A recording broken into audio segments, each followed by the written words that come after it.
అండి, అందరికీ నమస్కారం. ఈరోజు కొన్ని కార్టూన్స్తో మీ ముందుకు వస్తున్నాను. మమ్మీ టాయ్ అవి కాదు నాన్న, వాడి భాషలో టాయ్ అది అక్కడికి తీసుకువెళ్ళాలి.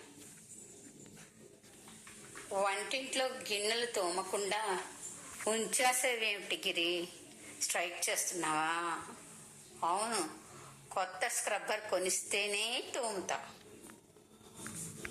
పిండి వంట చెయ్యమన్నారు కదా అని పండక్కి నిమ్మకాయ పిండి పులిహోర చేశాను మమ్మీ, అంతే. మరి ఆయనకి అంత కోపం ఎందుకు వచ్చిందో. ధన్యవాదాలండి.